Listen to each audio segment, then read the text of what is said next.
I stayed there 7 years. I just thought it'd be a cool project. Yeah. That's the main thing.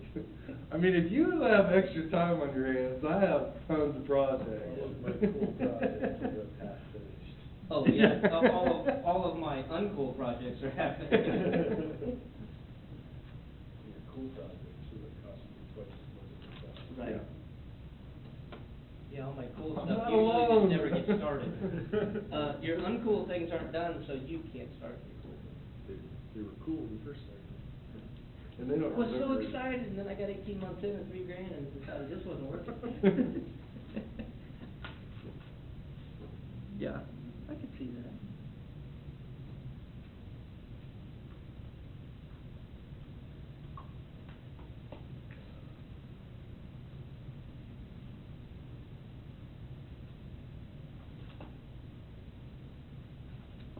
Cindy, are we live? Got 1 minute to go. You expecting a large crowd? You know, if it wasn't for it being a Battle published Royal. meeting at a certain time, I'd be like, let's start right now, you know? Especially since our normal attendance was 1, maybe 1.5, and our 1 is now gone, retired and out, so, Jerry came last month. yeah, he's the half. Yeah. He's about 50%. Yeah. Who was the one? Dave, Frank, Oh, comes to every meeting. he's not retired. He was, thought he was retired. No. Oh. He's at KMEA meeting right now. I thought he was gonna retire this fall. As No? far as I know, he told me 2 years, and a couple of days ago, he said 5 years, so. Well, maybe late stage. It won't happen anytime soon. Talk about a 401k. Right, Yeah. yeah. How's the market looking that week, right? Hey, maybe late stage. That was a long time ago that we were talking about that. Well, actually, that was right after his life. Okay. I call this Utility Advisory Commission meeting, to order. Please join me in the Pledge of Allegiance.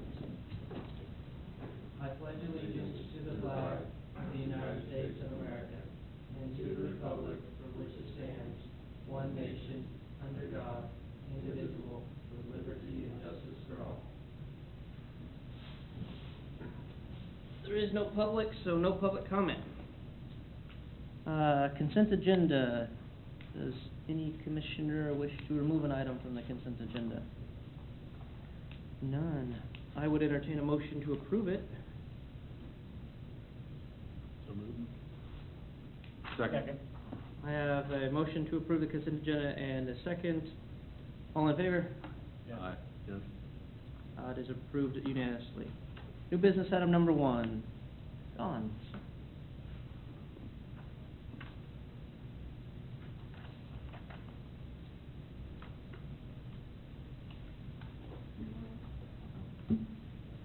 Well, good evening, everyone.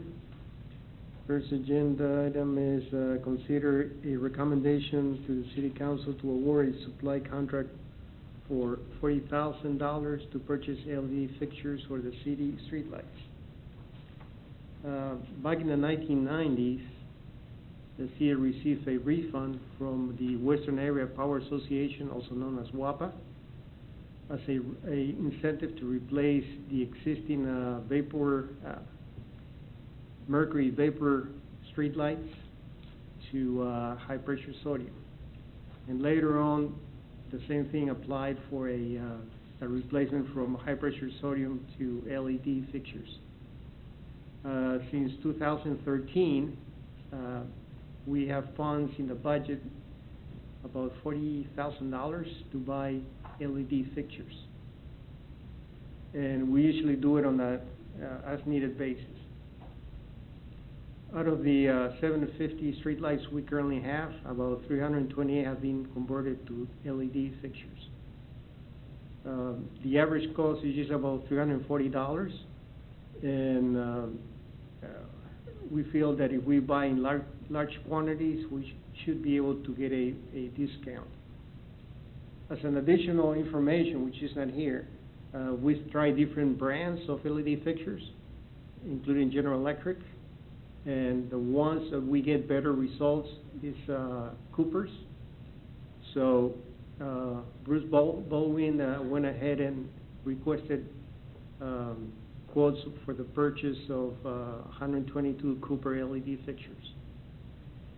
If you compare the LED with the high-pressure sodium, the high-pressure sodium is 250 watts. The LED are 110 watts, and they're more. They have more lumen, or they're more luminous than the high-pressure sodium.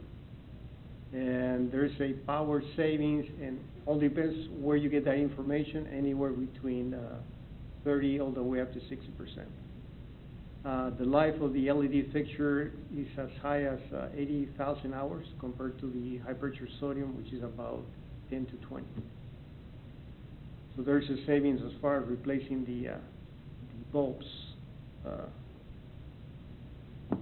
So we got three quotes, one from Chris Davis, and the quote is $310 per fixture. Gray bar was $322.92.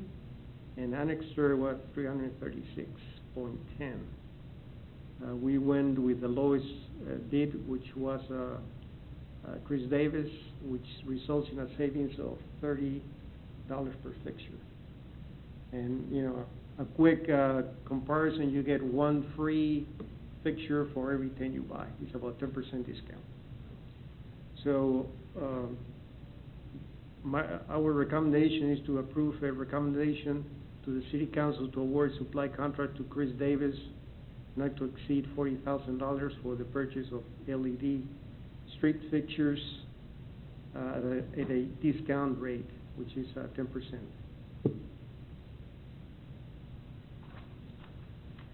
Discussion?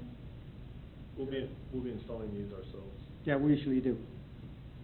So where is the rest of the, I don't know, my math's pretty bad, but if we're estimating to do the rest of the 1,500 when? So we have like $40,000 a year in the budget, so it will take approximately 5 years to replace all the fixtures. Oh, okay.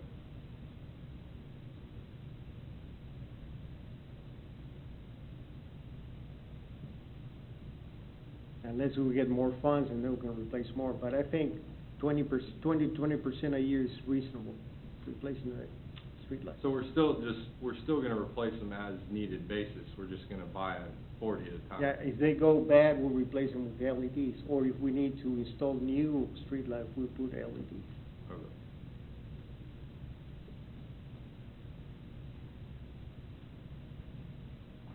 Any more comments, questions? I think it's a pretty good deal. I was doing research online, there's like a 57-year life expectancy. I thought that was pretty cool.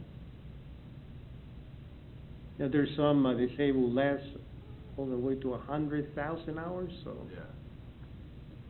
So you burn them 8 hours a day, so you're talking about probably 30, 40 years, in theory. Yeah. That's the diode itself, the Right. driver or Like the diode. bias or what do they call it? The Ballast. Ballast. Well, there's a But for driver. LED, it'll be a driver, yeah. Oh, For fluorescent, it's ballast, but Yeah. LED's driver. Okay, I'd entertain a motion. Make a motion to approve the recommendation of the city council to award a supply contract to Chris Davis Company not to exceed $40,000 for the purchase of LED light fixtures at a discounted rate. Second. I have a motion, Barney, second Waldman. All in favor? Yes. Yes. My motion passes unanimously. New business item number 2. Consider a recommendation to the city council to award a supply contract for a new grinder at Hill Creek Lift Station. The Kill Creek lift station is located upstream of the headwork structure and houses 4 submersible influent pumps. 3 are firm and 1 is standby or backup, but they're usually rotated between themselves to have reliability. The influent is collected at the city's conveyance system and discharged into the effluent pump station wet well. There is a channel grinder located upstream of the wet well that basically grinds the solid material before it enters the wet well. On July 9th, 2015, the grinder at Kill Creek plant was showing an overload on the computer control screen. The grinder was pulled and staff found various pieces of PVC pipe inside the grinder. And it was probably the pipe was carried into the system during the heavy rains. And we had about, for that week, we had 3.5 inches of rain, and water that came into the lift station was 11 million gallons a day in approximately 4 days. The grinder was put back together, but the grinder itself needs to be replaced. Originally, we requested a quote from JWC Environmental, which are the original equipment manufacturer, and they sent us the wrong grinder. It was that size. If you look at the picture, the actual grinder is like 7 foot tall, so they made a mistake. And the price was like $5,000, so below $10,000, I can approve the purchase. But since it's over 29, I need the advisory committee to approve the recommendation. So the grinder cannot be, we look at different options, and the best option was to replace it with the same equipment, same pump, the same manufacturer. The pump itself, the grinder has, the design has changed somewhat, so we cannot find an exact replacement. So we had to go with a new design. The price we got from JWC Environmental is $29,600. And that's basically the only option we have.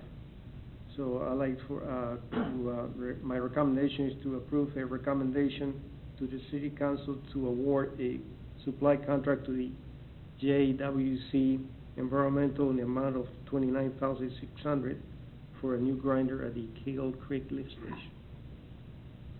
Questions, comments? Is that, the only concern I have is there another person or another company that, to give comparable bids? 3 things that stood out to me when you were talking is, they made a mistake, they sent the wrong grinder, and now they're the only people that can have a bid here, so. The grinder is made by JWC Environmental. The distributor is, they have, I guess, only one distributor in Kansas, and that's a Fluid Equipment Company. So that's the one we went and asked the quote. So it's the only, I guess, option we had as far as the distributor. Is that the representative for JWC Environmental. What kind of a time frame are we looking at that this has to be done? It happened in July, so right now we're, the grinder is working probably 20% of the time. So we probably need to have this before the next rainy season. So I think the delivery time is about 4 to 6 weeks, if I'm not mistaken. Yeah, I saw that on the contract. So it's not completely non-functioning, it's just not doing as well because it was damaged Correct. from grinding up the pipe.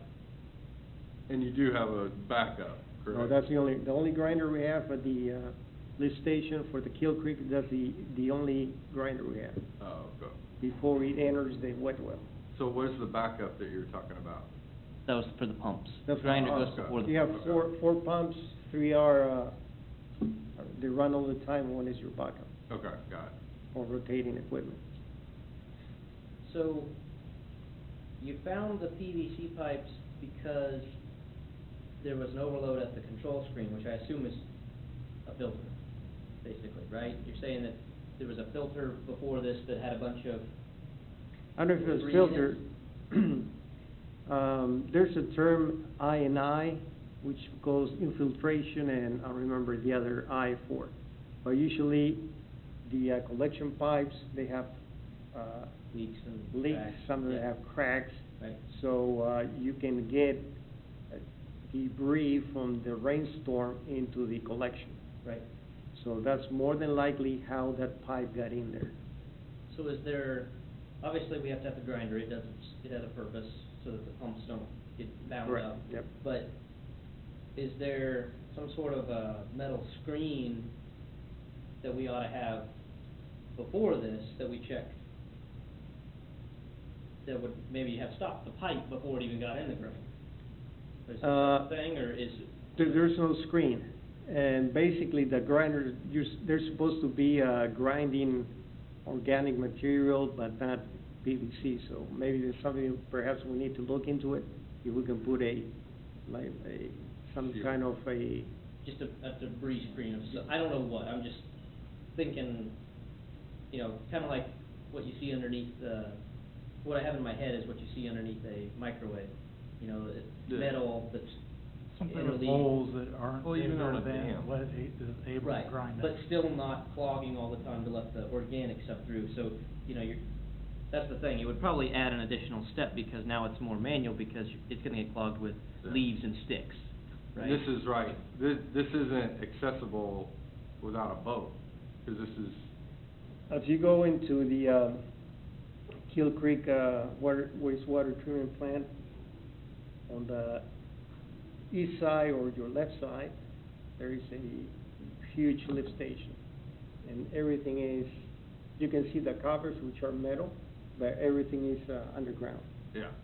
Oh, so it's not in the, okay, I thought that's. And we have hoists or cranes to take the equipment out of there. But it's a very labor-intensive activity. So can the new design grind up PVC? I was gonna ask that. Yeah. I don't think so. I mean, I've seen like macerators like this size that can grind up Oh, yeah. couches and stuff. They have a TV show for that. Yeah. My only concern would be that we only get to choose from one. Is that not, It would be a completely different product. right, I mean, it's the same thing, we're gonna have to redo it anyway. Would another manufacturer of a grinder, does that exist? There's probably several, but as you can see, the grinder will have to modify the existing slats where the grinder goes in there. It's designed for certain dimensions.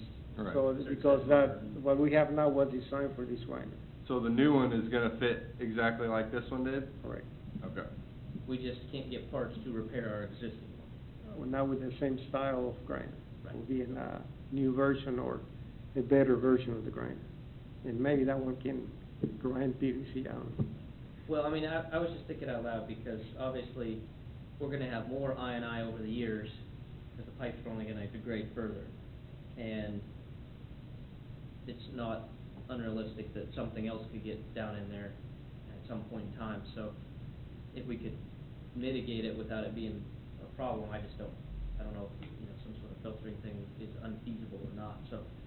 But I I'll didn't know look if you into already- it, if there's that option, putting a screen or a gross, mesh before the grinder. Yeah, I didn't know if there was already some sort of trash collection pit or something that You it gotta already take went this- through before it got to that. But you gotta take this out of the hole. You have to Well, that's try why it. I didn't know if maybe Yeah. this is in the hole, but at the other end, Oh, or, you know, okay. pre even that, we could do something. Okay. So the water comes, just for my curiosity, the water that goes into this comes from the lake? No, the water from here comes from the collection pipes from houses, lift stations, other lift stations. Oh, and then it grinds it out and Then puts it it in grinds, the it goes to the wet well, and the pumps will pump the influent into the, headworks. At the headworks, that's where you That's where it gets treated. have, like a mesh, and you try to take out any solids.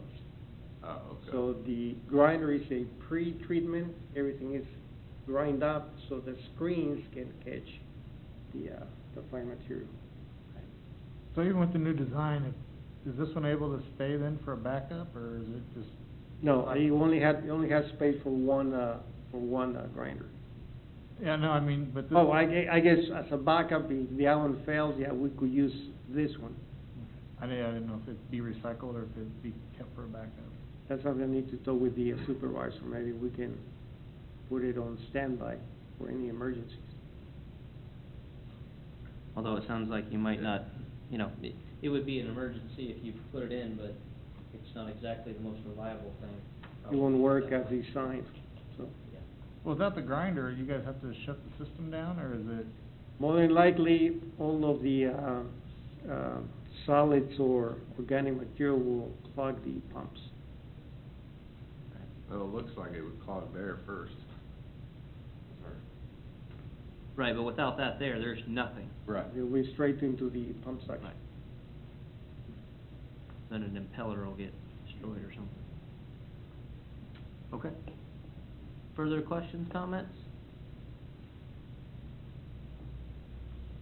I entertain a motion. I'll make a motion to approve a recommendation to the city council to award a supply contract to JWC Environmental in the amount of $29,600 for a new grinder at the Kill Creek lift station. Second. I have a motion, Waldman, a second, Barney. All in favor? Yes. Yes. Motion passes unanimously. Discussion items, number one. Number one, we have the Marshall Wind Power Farm. I have, there's some information I got after the item was put in the agenda. But in February 2014, the developer of Marshall Wind Energy, called RMP Access, met with KMEA, and they wanted to know if KMEA was interested in purchasing some of the power. And they offered 20 megawatts.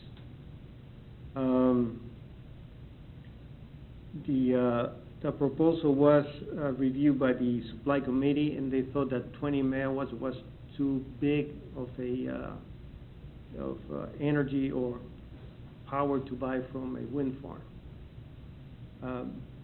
The RMP Access went ahead, and I think all the way up to this year, they sold 65 megawatts of the 72 megawatts, which is the capacity of the plant. So they went back to KMEA and said, now we have 7 megawatts. Are you interested? So KMEA offered the different EMP groups. We have 4. None of them were interested except for EMP 1, which is Garner is a participant or member. So we told them, yeah, we would like to explore that opportunity to have wind power, because that will diversify our energy portfolio. It will be good to have some renewable energy. So KMA went back, and they're talking with RMP Access right now, they're negotiating the contract for the purchase of the power, the PPA. So they're in the final review, and once it's approved, they will send the PPA to us, so we can approve the agreement. So I'm giving you a heads up about what's coming up within the next, by December or January. So how much of the 7 would we be looking at versus? The contract is for 2.5 megawatts, but it's only energy. And as long as they're generating, we're obligated to buy from them. The price is $33.72, which I think is a fairly good price. So that's the agreement. 2.5 megawatts, energy only. There will be no capacity payments. So, and we have to purchase the energy whenever they're generated. Is that gonna affect who else, or, because we buy, this is kind of the same deal with Hadood. We have a Yeah. GRDA, OPP. So is that gonna affect anybody else or with any of our other contracts? No, because right now we have another contract with KCP&L for off-peak power or energy. Right. And then if we don't have enough capacity, then KMEA buys the energy from the market. So the 2.5 megawatts will be probably replacing some of the energy that KMEA buys on the real-time market. And the average price of the KMEA real-time is about close to $60. Do you know how long, have you heard anything from KMEA on what kind of a contract length they're looking at? 20 years. Oh, did I miss that? No, it's not here. I didn't put it here, but it's a 20-year contract. We have one expiring here. That's OMPPD, SPAR 2018. So some of, if we cannot get a renew contract with OPPD, then the 2.5 will make up part of that deficiency. Right, because OPPD is a pretty big chunk of it, so we'll have to do something else there. So the plan is to knock on OPPD's door early next year, see if they have to change their mind.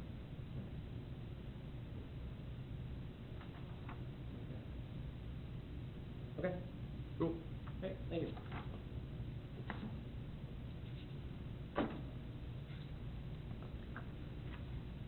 What you?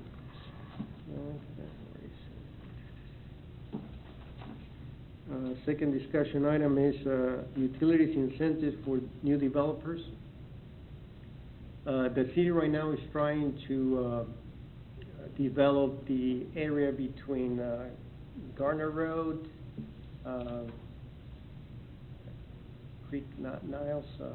Creek? Cedar Niles. Cedar Niles, sorry. Cedar Niles and between I-35 and 199th Street, Right, the big block. yep.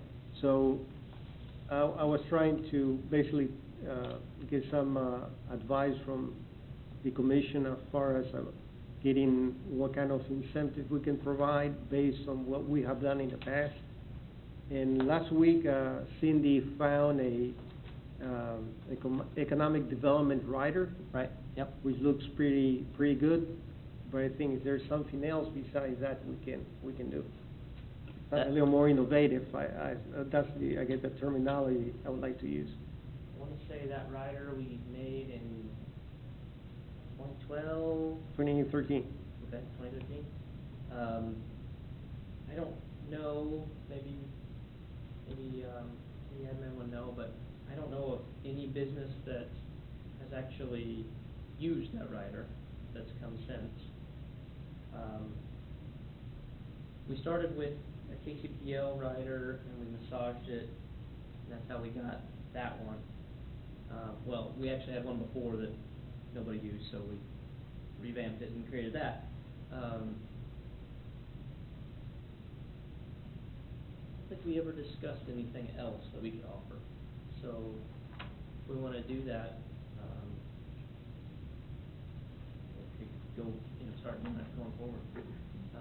And we use that as a starting point, I guess, for any negotiations. I guess from those discussions, the biggest issues we had were trying to decide what to put in there and how to put it in there. Was we kind of had to have an idea of what we were going after.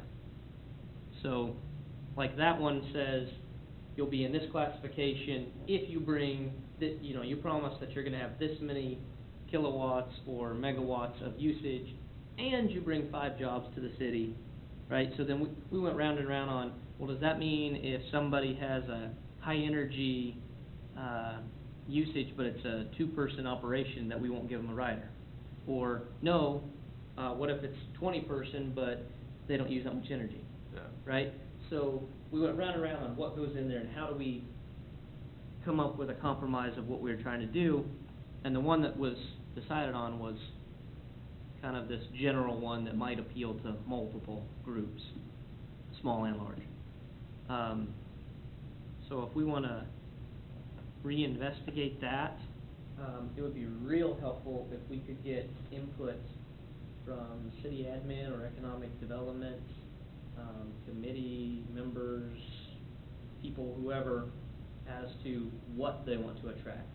Because, you know, if we're talking, hey, we want a huge warehouse out there, or no, we want another gas station, or we want 50 houses, that's completely different electrical usage, right? Is it firm, is it not, is it got demand, does it not, you know, is it high load, low load? Well, that's gonna, and to your point, that's gonna have to go with the sewer and all, I mean, we gotta talk about all that first before we start laying pipe and. Well, that would be the next question is, are they looking for just an electric rider or a utility rider that also includes water? A utility rider, a utility Okay. rider. So- But since electric is the one that has probably the most impact, that we're looking at electric. So- But basically, in general, there are three utilities. So electric has the biggest impact as far as being attractive, right, to the developers. But of course, it's probably not gonna be the most cost prohibitive to us to install. Right. Because water and wastewater aren't across the interstate. Right. Yep. Electric is. So, you know, to get pipe across there and service it and potentially another lift station, you know, we're talking about lots of dollars there. So I would love to know what it is that we're trying to target there. What, I guess I could look at the master plan again to see what type of businesses, but is there something in particular that the council, city admin has in mind before I would have any insight as to say, well, here's a good idea for this, you know, massaging the old one? The details, I don't have it with me, but I can find out and see if that, Yeah, I mean, I have no problem discussing it, I just know that from before it was, we needed a target, you know, or, because then the rider can say, well, if you're in a big business and a high load, we can give you this opportunity. And if you're not, we'll give you this opportunity, and if you're this, you get nothing, right? So, What development are we looking for?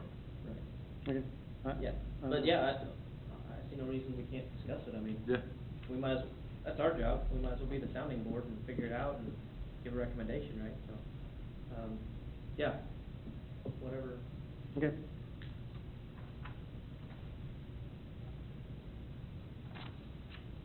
Item number, well, does anybody else have any? Yep. Item number 3? Megan Valley cul-de-sac streetlights.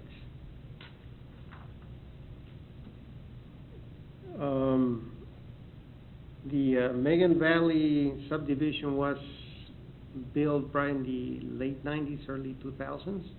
I don't have the exact time, but there's streetlights were included as part of the development, in my understanding.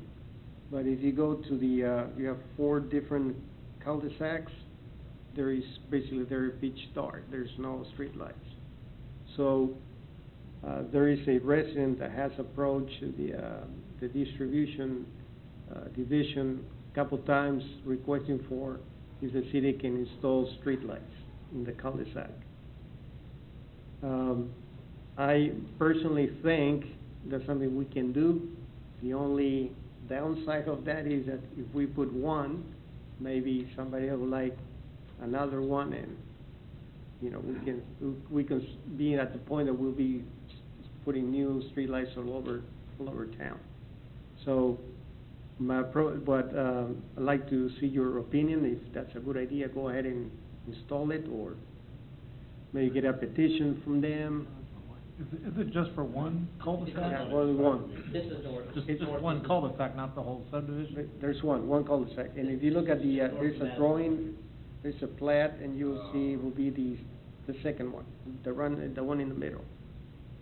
Well, first off, just if we're discussing, Yeah. one resident for 4 cul-de-sacs. Now, I don't know, we can't really pull them, but it seems, they can take the light that's out of my house and move it over there to. Well, what is the standard for a cul-de-sac? Is it one light per cul-de-sac? Usually what it was, my understanding is the developer is, responsible for putting these streetlights. Hmm. And that includes the streetlights and the cul-de-sacs. I've looked at the new projects that they're coming in, and, they are lights in the cul-de-sacs. So, So this one doesn't have, so, so if it was up to the developer before, and it didn't get done, okay? Okay, we Well, can't there go back are- and fix that. There are streetlights, it's not in the cul-de-sac. Right, just not in this, right. But if this was a new project, I'm guessing planning would be recommending something different. So, my recommendation would be, before we get too involved in it and approve something, would be to have planning look over it and say, pretend this is new, what would be your recommendation? We need 3 more, 6 more, and then that comes to us and we say, do we want to go down this path of allowing a request to turn into 6 here, and now, what about another older place in town? Right. So on and so forth, because I'm curious how many they would say, 1, 12, 50? And so I guess before that is the developer, is no longer in business. oh. Right, It's this gone. is old and done, that's why I'm curious what Yeah. the new recommendation would Right. be. Who approves the street lighting layout? Does that go through the? There's city Public council? Works, Planning Department. What's the new light cost to put up? Do you have any idea? It's about materials, it's a fiberglass pole fixture, about $1,700. Plus the new $300 LED? I think that's including, That would- including the LED. Well, okay, so, my first thing was, see what we might even be getting involved Yeah, with. right, The next right. question is, who bears the cost? Do we, because this is an upgrade to the city, or this is something that is, right, because if it's normally the developer, does this fall under, hey, the HOA of that area would be requesting this, so this is something that they pay for, just as like, hey, I wanna put a new shed on my property or whatever else, I pay for the permit, I pay for materials, is it something, what is the process we go through there? That would- Because I know it's a city-controlled item that we're talking about here, but this is basically what you'd call an upgrade, in my opinion. It's not like the ones that are there are broken. Right. It's, and I'm not trying to fault these people, but they moved into a place where their developer did a shoddy job. So, does the city bear that, or does it go to them? I don't know, but I would love to hear some history or process, or, Yeah. I you know, cannot what's answer been done that before question. for other things like that. 'Cause So- I'm not really sure what would be the best route to go. So when we come back with this, it needs, before we get too involved, you're saying go to planning and codes first, and then find out the HOA, or they can find out the HOA, I don't know how that's gonna work. I don't think there is one there. Well, and there might not be. Yeah. So, my first question is, A lot of what, lots. what would be the recommendation if Right. we're gonna go in there and do something? And not that we have to do all of it, if they say, well, if we were approving this, we would put 6 in, but only one resident wants one, well, maybe we only put in the 1. But then, my next question would be, well, what do we do in these situations? What has been done? Is there any protocol, history, right? Because this is That's a lot of tax dollars for 4 cul-de-sacs. it's kind of an interesting predicament. Well, and then I chose like where I live because there was no street light anywhere, like I'm Yeah. farthest away I can be from a street light, and if my neighbor across the street wanted a street light, I might have a problem with that. I mean, that was Right. one of the reasons I chose that. Right. Lot. That's what I was saying, with the one resident. Right, so yeah, I'm curious if on something like this, you get public opinion, you don't, you tell the one guy to get himself a 500-watt halogen and stick it outside his yard, or, I mean, what do you, I'd love to give them the one outside my room. Well, now, like on sidewalks, I mean, whenever they upgrade a sidewalk, they didn't have to upgrade the sidewalk to the current standard, right? Right. So would this not fall under possibly under the, when the streets are repaired, to actually bring that cul-de-sac or those things up to date to the current standard? It might meet the current standard. Well, there's that, but also, We don't know. unless it's broken, I mean, and in this case, we're talking about ones that can't be broken because they don't exist. And exist. So, I don't know how we'd ever What? be forced to, you know what I mean? Well, I'm saying as part of basically as part of a street improvement, as that's dug up, normally if they're gonna go in and pull out the curbs and redo the curbs and stuff like that, then they're gonna dig up ground and they may possibly have to take down a pole or two. They're gonna put those back up, and whenever, tear that stuff up, they gotta bring it back up to standard. I have no idea what that That's gonna standard be a is. long ways away. Well, I understand that, I'm talking about for older neighborhoods and stuff like that, when they're start getting into this infrastructure repair and all that, maybe that's something that is then also looked at to, if you got a cul-de-sac without it, when they go in and rip the street up and the curbs and repair those, if they should go ahead and put the poles in. Well, so that'd be part of that investigation. I mean, it'd Right. be great to know when something does get upgraded / added, or doesn't, or, I mean, 'cause- How many other cul-de-sacs in Gardner are like this? right, I mean, there's. They're it's probably, pretty this open-ended. is not the only one, probably. All right, sorry, you trying to. I mean, I need more information. My guess is the subdivisions that were around this time period probably have the same Yeah. problem. So, When was it built? It's fairly new. Yeah, Within the last 10 years, for sure. Yeah. Not all these properties are even sold. Madison?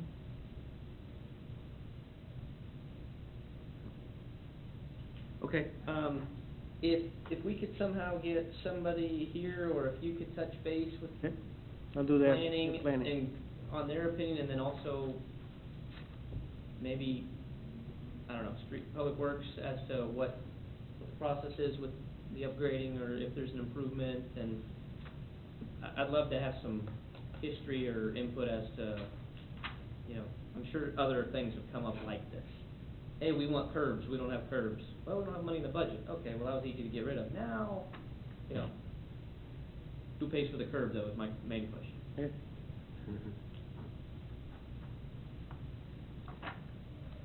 Okay. Fourth item, we have reviewed the 2015 year-to-date quarterly electric outage report.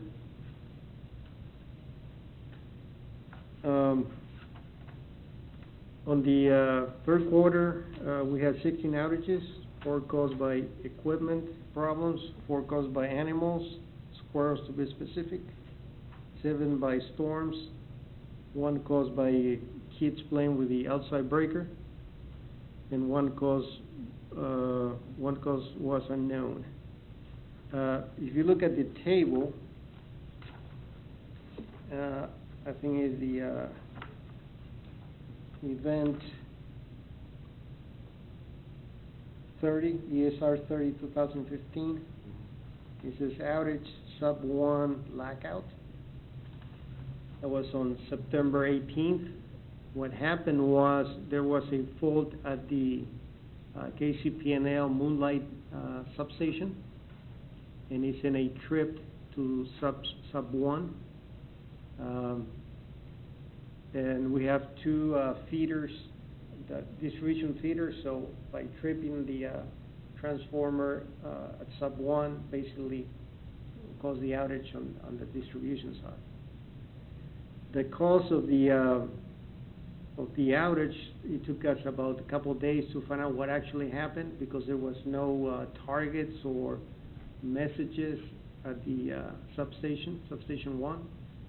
And we identified that there is no alarms associated with when the breaker trips. So we're working with KCP&L to upgrade the relaying and communication scheme between Moonlight sub 2 and sub 1. Right now there's no information. So, as part of the, substation improvement, we have some money there. I was planning to see if we can incorporate in the near future the, relay scheme and communication between between Moonlight and Sub One. So So roll that- that in with the SCADA upgrades? Not with the SCADA, with substation improvement. So that took us, like I said, a couple of days to find out what happened, because there's actually no indication of the problem. So, if you didn't know what the problem was, how did you get it back on within an hour? What did you have to do? What distribution did, we have a backup feeds, so we went to the backup feeds to restore the distribution side. But the substation was out of service. Okay, gotcha. So, what happened with number 32, the one with the kids? Yeah. There is a apartment complex, and there are some breakers on the outside. They're part of the apartment, distribution, so the kids went and turned the breaker off. So the resident went ahead and called the off hours number, and, distribution went there and found out that the breakers were opened by some kids. It's like the small 15. Yeah, there's breaker? some breakers, yeah, some molded Not cases. like the No, meter. there's some breakers outside, near the meters. The meters in a meter stack will have like 100 amp breakers right next to the meter. Really? Not locked up? That stinks. Because that's part of the actual apartment complex. It They're rarely. seems like the apartment Yeah. complex owner ought to be investing in a lock, Yeah. but it's, Good.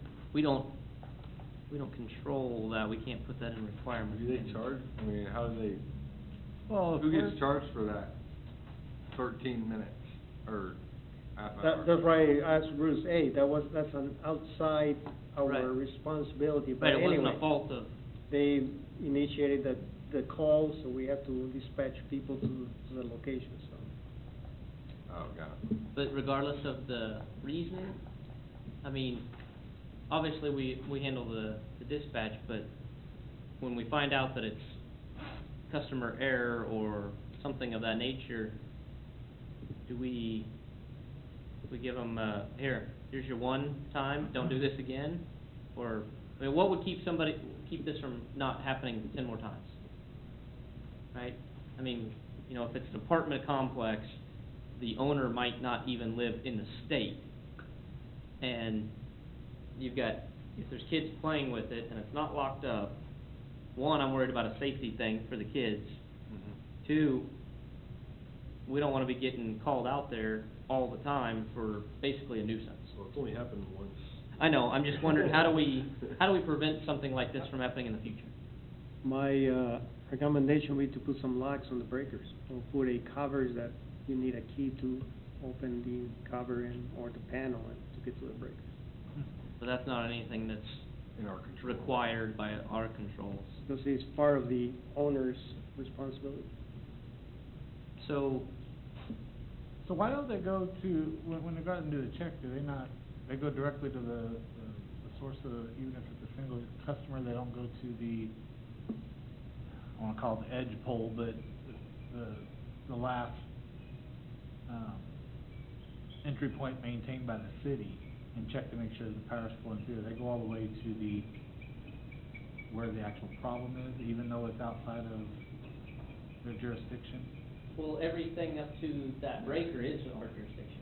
Well, the meter's ours. I mean, 'cause everything right up to that point, I mean, it's, you know, you're talking, well, I'm assuming that breaker is right next to the meter stack. So, they came all the way there, and then they go, oh, look, this is open and it's off, right? So it's on the other side? Yeah. Okay, I see what you're saying. The breaker's inside of the house, instead of being inside of the house, they're sitting on the outside, wide open. Okay. You wouldn't want, Sucks for you wouldn't those. want the owner to put locks on those breakers, 'cause then our guys don't have keys to.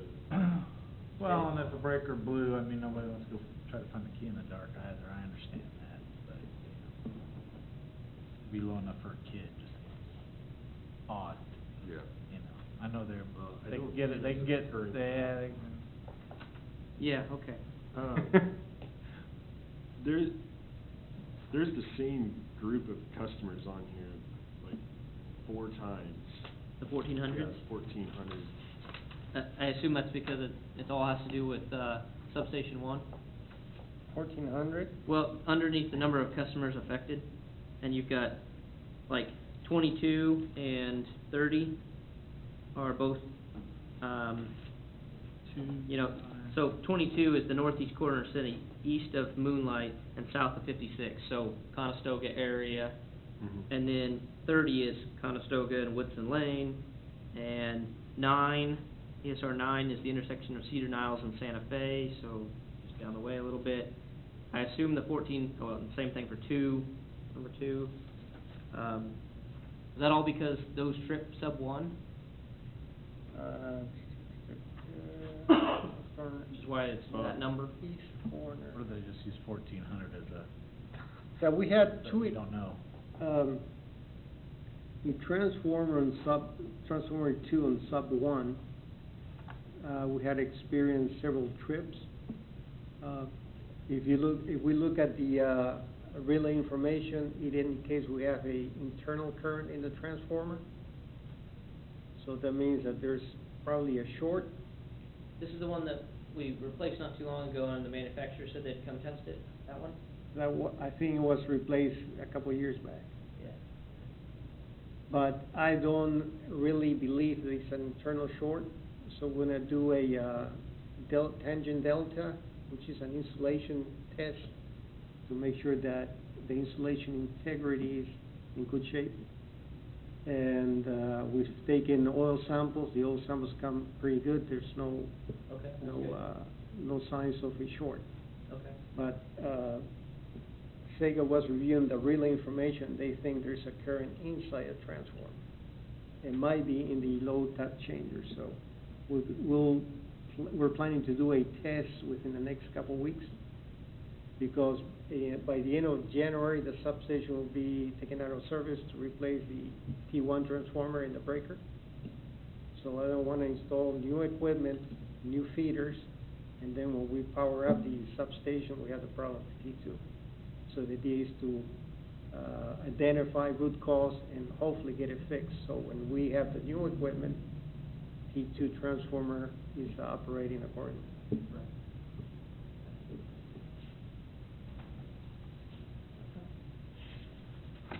Other questions?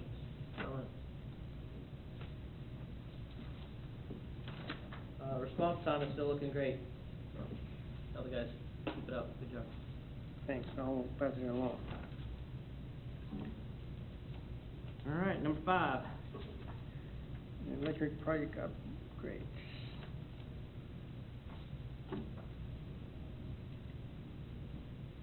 Before getting to the actual, projects, we had a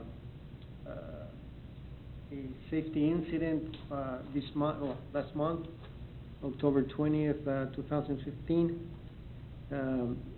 We were mowing, below the, power lines easement by Walmart. And the east side window of the, cat skid mower shattered, and glass got into the operator's eye.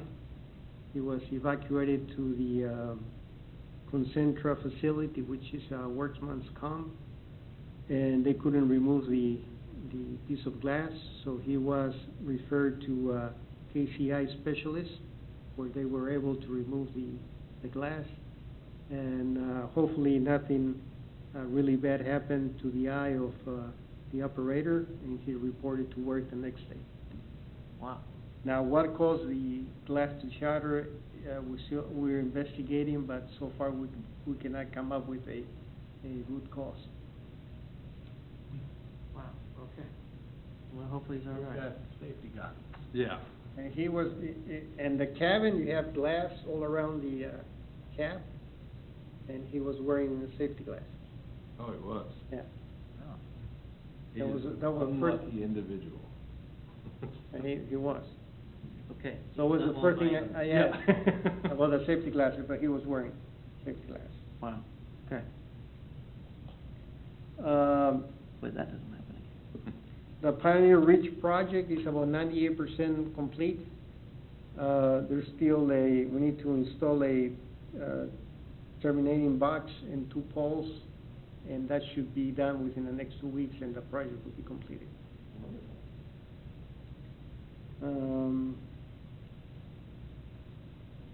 We also, we had distribution lines at Waverly Road, and due to the expansion of the road, we have to remove the power lines, and that was done 2 weeks ago.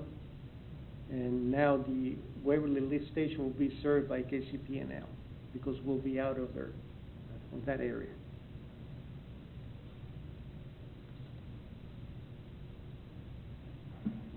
Electric.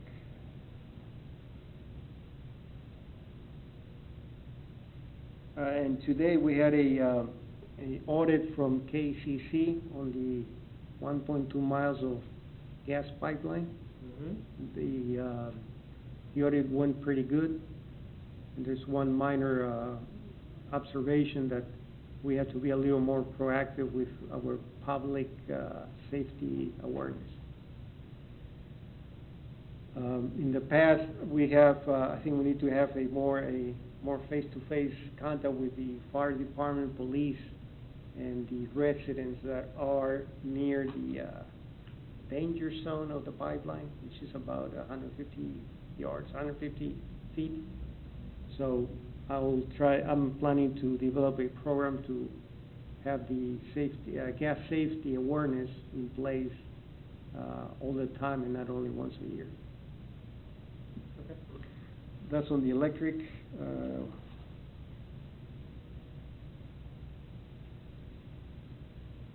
Water, on the wastewater of Kill Creek,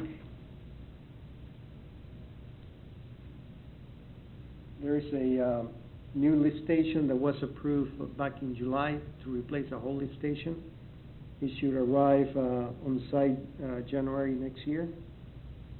And we're also still working on the RSP for the SCADA upgrade of the Kill Creek wastewater plant.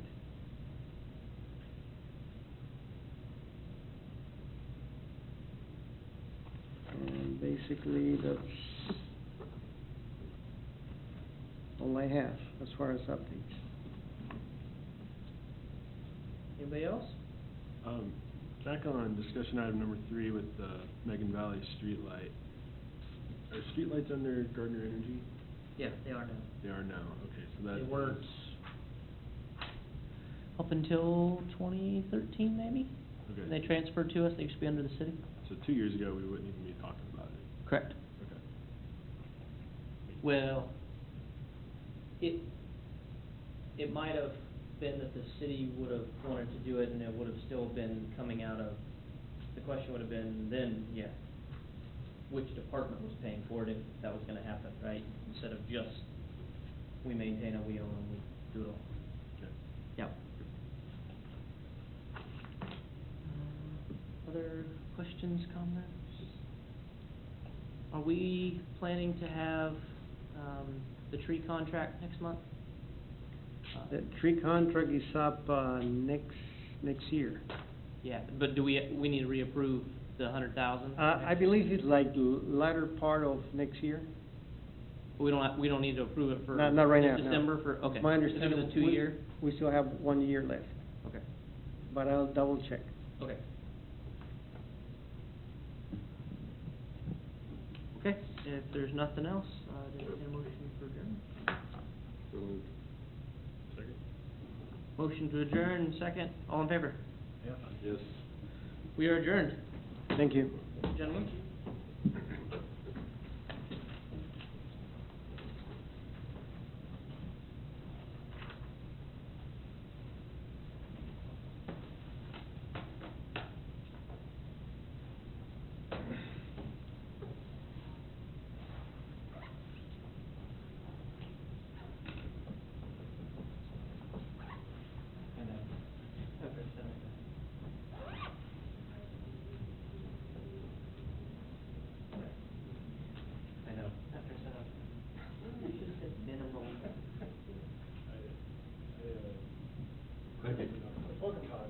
We're gonna, Dealing with people, Let,